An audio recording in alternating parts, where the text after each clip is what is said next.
As doenças raras afetam entre 600 a 800 mil portugueses e apenas 40% dos casos dispõem de tratamento.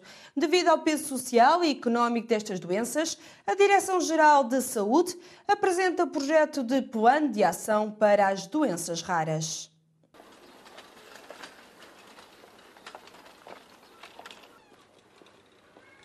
O caminho não é fácil, mas a realidade da mãe Celeste e da filha Inês é que a vida é uma bênção, seja de que forma for.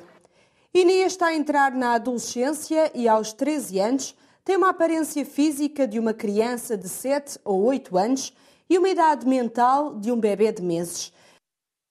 E a mãe estava, sabes, a fazer o quê? Um bolo para o lanche. A comunicação é difícil de estabelecer casinha. e são poucos aqueles em que Inês descansa o olhar. Na casinha. A culpa não é de E a mãe ninguém. estava a fazer um Inês sofre da síndrome de Rett, uma das muitas doenças consideradas raras no mundo e que afeta principalmente as meninas. Sabes o que aconteceu, Inês? Isto é uma doença do foro neurológico, portanto um atraso mental acentuado. O que consiste, ainda não se sabe, é um gene, isto é uma doença genética que vem de família, eventualmente há gerações atrás. Estranhamente, Inês não é portadora da mutação no gene MECP2, identificado como está na origem desta doença. Como tal, ainda hoje não tem um diagnóstico final. No entanto, os sintomas que apresenta assemelham-se aos que caracterizam a síndrome de Rett. Aí, com 5 meses de idade, era uma menina muito hipotónica, que não tinha força muscular, uma menina que não chorava, uma menina que não abria os olhos com a luz do dia. Outra coisa que ela não fazia era, não conseguia coordenar o movimento de estar, se eu assentasse com um objeto na mão, esse objeto caía, não coordenava as duas coisas. E a partir daí foi um desenvolver de exames, até se descobrir que a Inês era portadora de deficiência. Só aos 9 anos é que Inês teve um possível diagnóstico que justifique o atraso mental. Um diagnóstico que teve por base um teste genético. Era detectável que a Inês era deficiente, era detectável que a Inês tinha um atraso enorme, mas de quê? Ninguém sabia.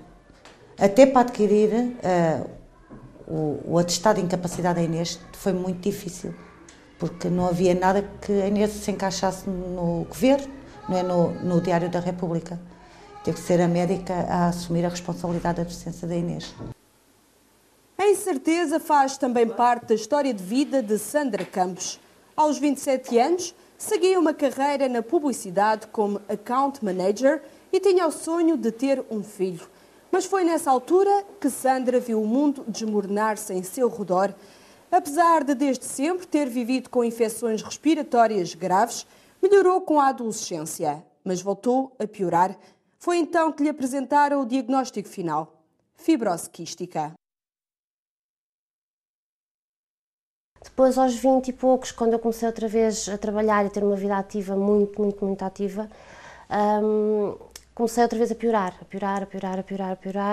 sempre com muitas infecções respiratórias, sempre com muita expectoração, febre, até que finalmente houve uma médica que disse que era bom tentar fazer uma prova, que era a única que permitia ver se eu tinha ou não fibrose quística, que se chama a prova do suor.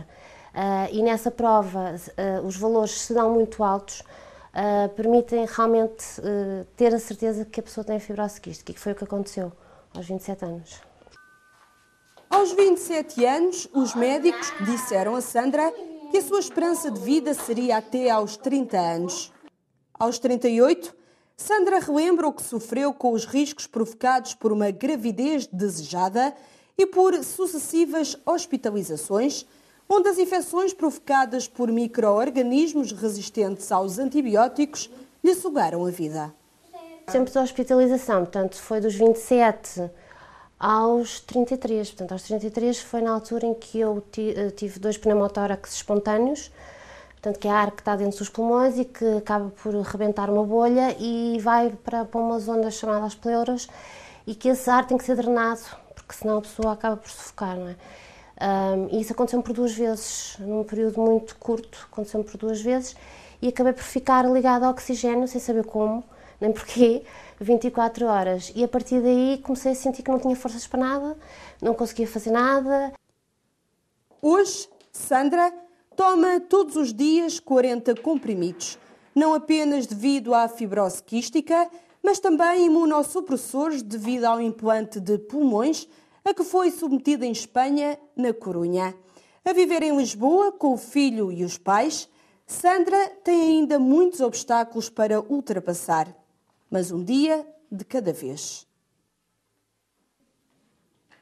Um dos principais problemas no que diz respeito às doenças raras, como é o caso da fibrose quística e da síndrome de Rett, é a realização de um diagnóstico precoce preciso. Uma questão a que o projeto Plano de Ação para as Doenças Raras, apresentado pela Direção-Geral de Saúde e que está até janeiro de 2008 em discussão pública, tenta encontrar resposta. Primeiro é criar uma rede de centros de referência para tratar de maneira mais eficaz as crianças e as pessoas com doenças raras. O segundo grande objetivo é melhorar a acessibilidade, de maneira a tornar possível diagnósticos mais precoces pelos especialistas mais preparados para determinado tipo de doenças. Outra questão importante é o aumento do investimento em investigação científica e criação de redes de conhecimento. Por outro lado, a investigação, no geral, no âmbito das doenças raras, tem que ser incrementado. Naturalmente que, em termos nacionais, digamos, existem um conjunto de áreas de investigação, naturalmente, que têm que ser incentivadas. Nesta cama... A assistência a pessoas que sofrem de doenças raras é também escassa em Portugal, a não ser o apoio de associações e alguns contributos estatais. Pessoas que vivem ainda desamparadas. Estima-se que existem entre 5 a 8 mil tipos diferentes de doenças raras que afetam 30 milhões de pessoas na União Europeia.